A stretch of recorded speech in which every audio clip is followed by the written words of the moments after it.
On commence par 3 infos à retenir dans l'actualité. Et la Russie plus que jamais isolée de la scène internationale. Depuis son offensive en Ukraine, le blocus financier par les Occidentaux s'intensifie. À l'exemple de la France, qui veut saisir l'intégralité des biens des oligarques présents sur le territoire. D'autres sanctions seront prises, c'est une priorité, a déclaré l'Élysée. Emmanuel Macron qui était en visioconférence avec plusieurs dirigeants occidentaux hier. De son côté, Londres va geler tous les avoirs des banques russes. C'est une question de jours, a indiqué la chef de la diplomatie au Parlement britannique. Le Royaume-Uni qui, en outre, ferme ses ports aux navires russes. En représailles, le Kremlin a annoncé la fermeture de son espace aérien aux avions de 36 pays, dont la France. Shell et BP, même combat. Les deux géants britanniques des hydrocarbures ont mis fin à leurs intérêts avec la Russie. Après le désengagement de BP du géant pétrolier Rosneft, c'est Shell qui abandonne ses projets avec Gazprom. Un retrait du marché russe et un changement de cap. Pour Shell, les parts avec le géant du gaz s'élevaient à 3 milliards de dollars fin 2021. Elle comprenait la participation de l'entreprise au projet gazier Sakhalin 2 dans l'extrême-orient russe. Gazprom est également lâché en tant que sponsor par l'UEFA et par le club allemand de Schalke 04.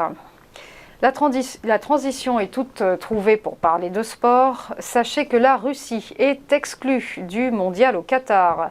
Décision de la FIFA qui a annoncé la suspension des sélections nationales et des clubs russes jusqu'à nouvel ordre.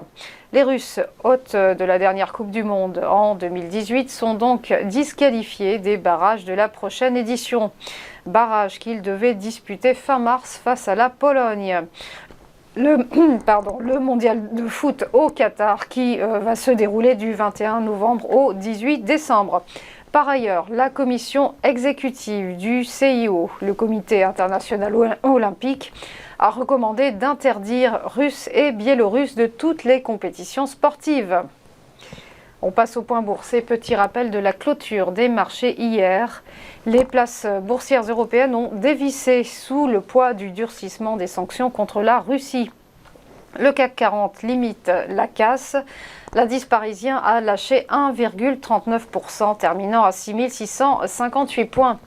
À Francfort, le DAX a chuté également, moins 0,73% à 14 461 points.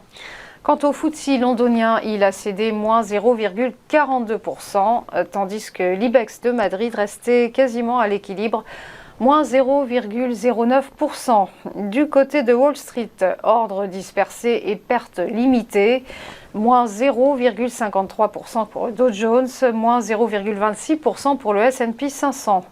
Seul le Nasdaq a tiré son épingle du jeu avec une hausse de plus 0,41%.